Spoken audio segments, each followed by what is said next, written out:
Hi everyone, welcome back to my channel. It's me, your girl Precious. Thank you so much for joining us today. I truly appreciate. Okay, if you're visiting us for the first time, please do not make this visit your last. Okay, click on the subscribe button right on your screen. And if you love what you're seeing and you end up enjoying this video, please give it a thumbs up. Okay, so guys, in today's video, I'm going to be sharing with you all some of the harsh realities of marriage. Okay, see, I've not gone far in this marriage thing, okay?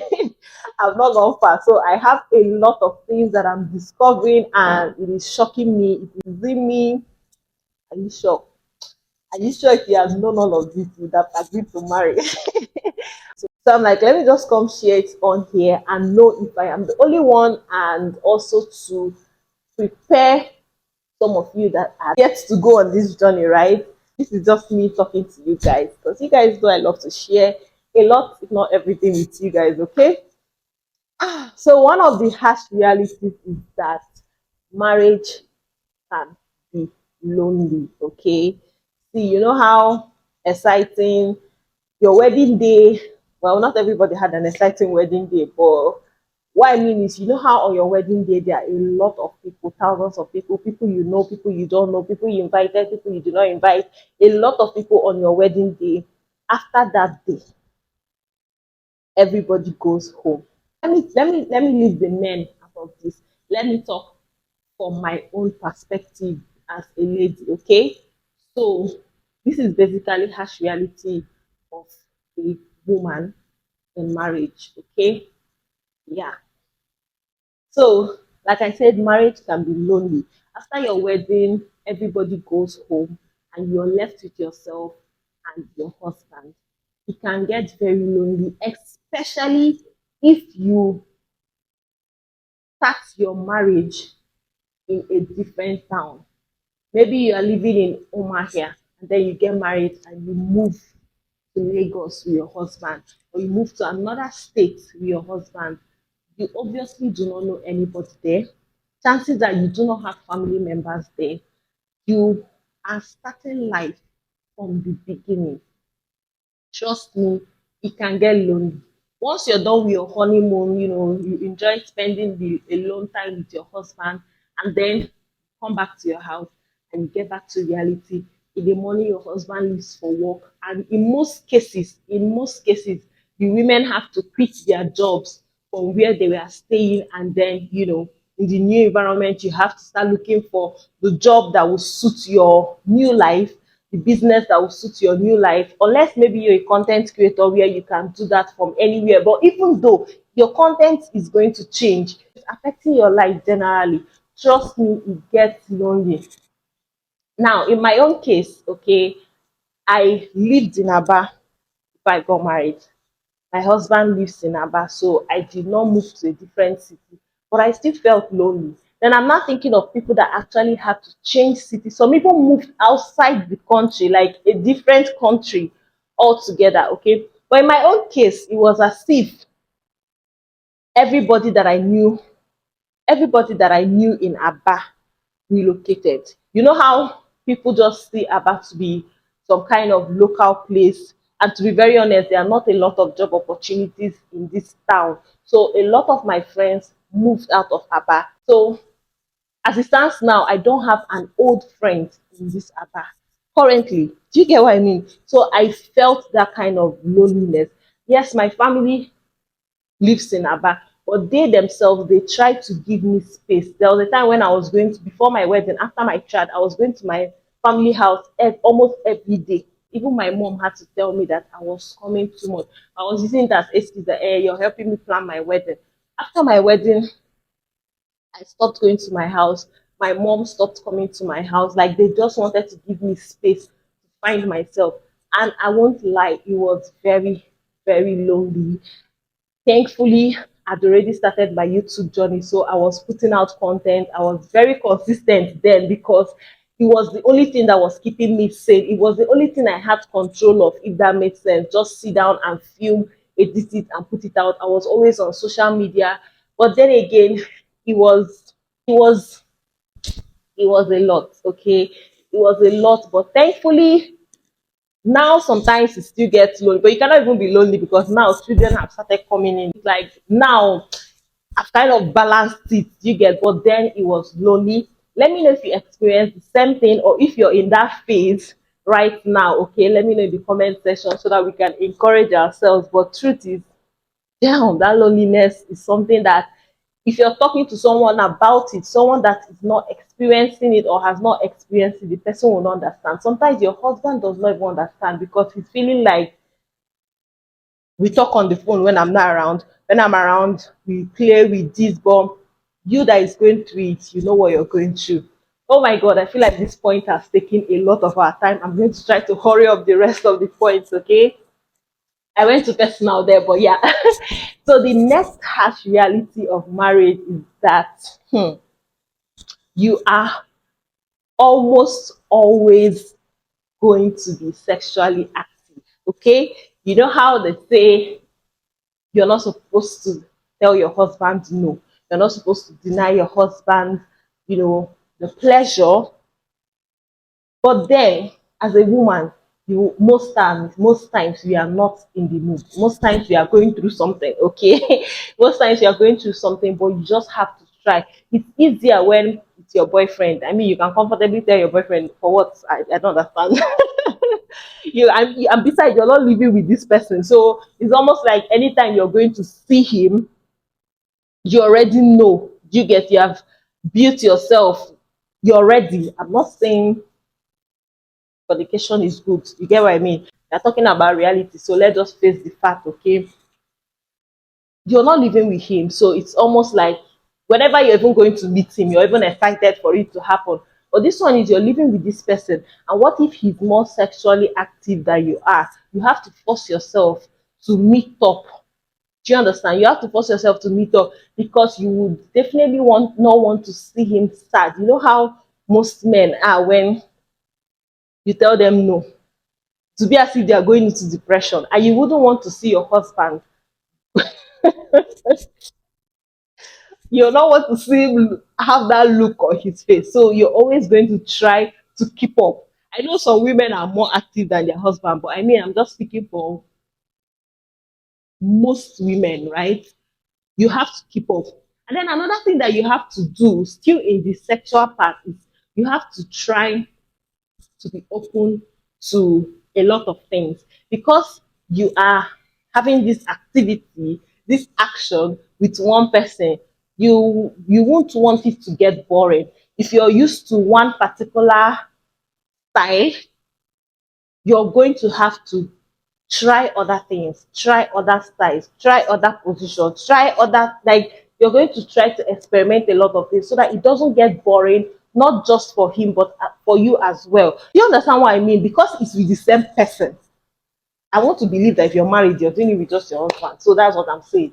You understand? You have to be open to try out new things. Sometimes you're going online to go and research something that will help your sex life. Do you understand? And sometimes it's draining because you have a lot of things going on in your life.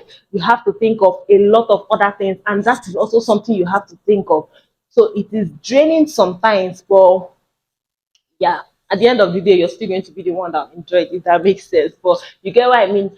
Some of us, some people are not really into that kind of thing, but you have to make yourself be into it so that you can keep your sexual relationship active, interesting, and fun, and something that the both of you look forward to.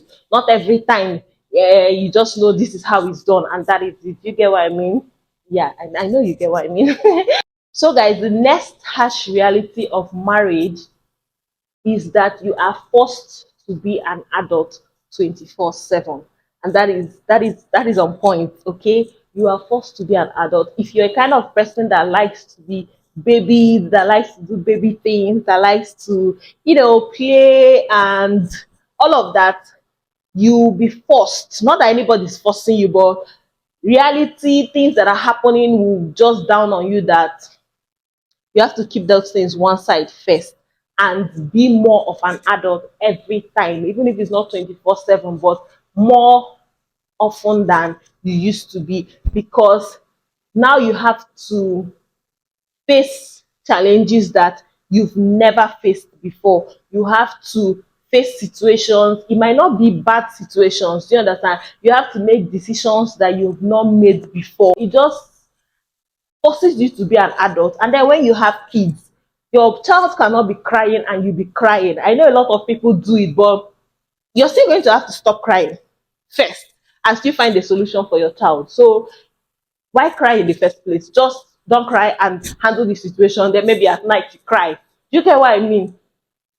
Things that when you see, for instance, you're in the house with your child and then you see a cockroach, you see an insect, you before will jump pew, and fly out.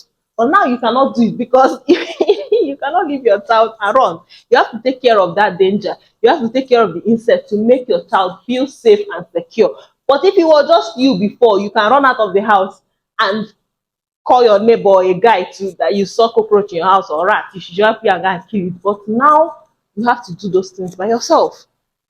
What if your husband is not at home? I know some people say you can call your husband. What if he's not there? You have to take responsibility. So it forces you to be an adult in both making decisions, taking actions, just generally doing things that normally you wouldn't do.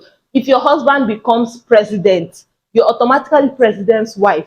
A lot of responsibility comes with that. So a lot of things that you used to do, you're going to have to stop doing it. You get what I mean? So yeah. So the next harsh reality, this is not really a harsh reality because at least to an extent, I knew that it was going to happen. But I mean, some people might not know it's accountability, okay? You can't just wake up one morning and decide to do this thing. No, you have to talk to somebody about it. It might not really be seeking permission, but you have to talk to somebody. You have to talk to your husband about it, which sometimes he's not going to agree, and sometimes you're going to have to compromise and not do it and forfeit it. Do you understand? Or not go there because he has said he's not comfortable with it, or maybe he gives you reason why he doesn't think you should do that, you should embark in that journey, or you should go there.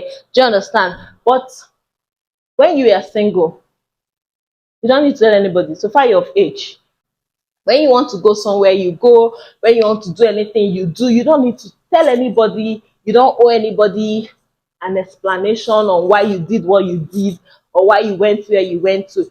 But now, even to eat, do you get when you wake up in the morning and you're craving beans, you can't just enter the kitchen and cook beans. You have to ask your partner, your husband, does he want to eat beans? If he says no, he wants to eat rice. So it's either you compromise and cook the rice and the both of you eat, or you cook beans and cook rice so that you can satisfy your craving as well as satisfy your husband's own. Or in most cases, you can convince him to eat your beans.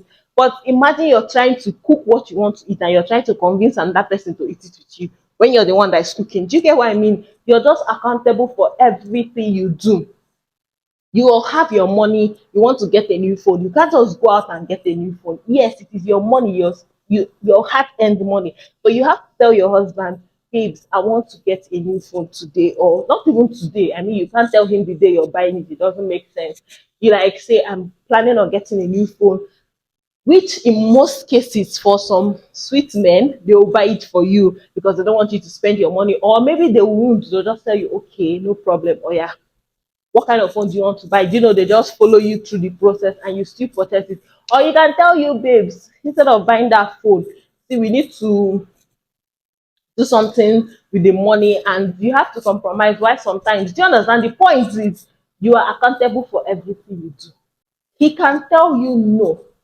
Not that he's just going to tell you no. That I mean, that one is like you're married to a narcissist, but that's not what I'm talking about now. I'm just saying you need to be accountable for all your actions, everything you do, depending on the kind of relationship you have with your husband. But I mean, marriage generally means the two of you have become one. So if you're not comfortable being accountable to your husband, I don't know why you're married in the first place because it's like, well, some men can be controlling when you tell them things, they'll try to stop you. But we do not pray for such men, okay?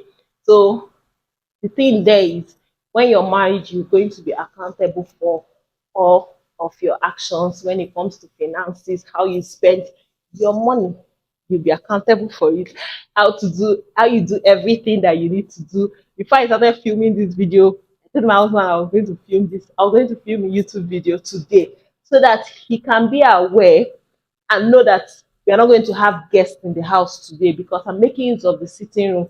Guests cannot be here. Do you get what I mean? It's not that I'm seeking permission from me that if I want to film you, tell me no. Just so that he can be aware. And most times it is nice.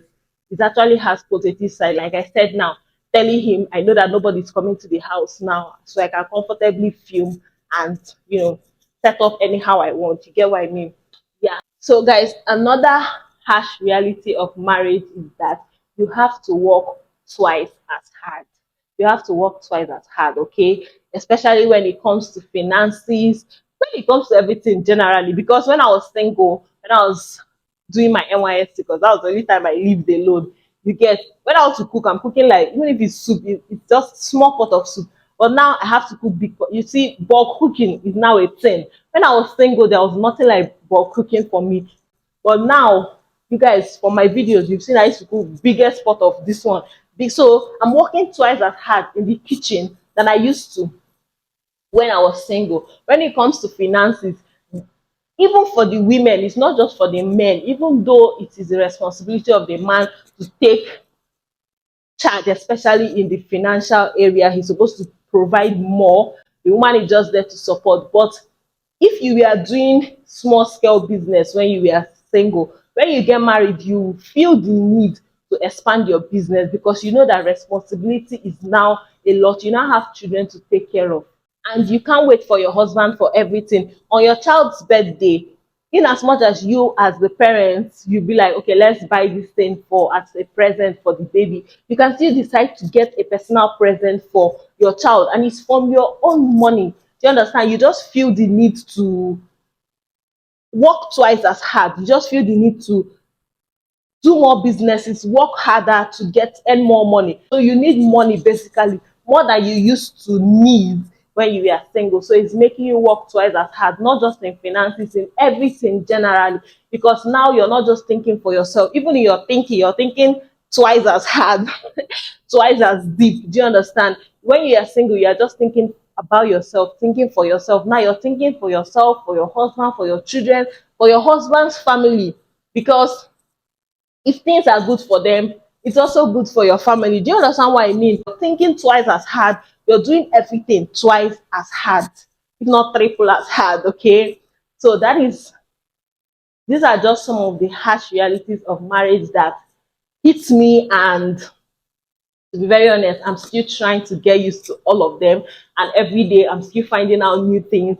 But these are just the ones that I went through and I'm still going through. And I just decided to come share with you guys. So let me know if you're going through this phase, if you've gone through it, how you are able to, let's just say able, how you are able to handle it, how you're handling it at the moment. And also let me know some of the other realities that hit you hard, and let's talk about it in the comment section. Let's keep this conversation going, okay? Anyways, guys, thank you so much for watching. If you did enjoy the video, you know the drill. Give it a thumbs up, subscribe to the channel if you're not yet a subscriber, share this video to whomever you feel it will be beneficial to, and I'll see you guys in my next one, okay? But until then, always remember to stay safe and be good, okay?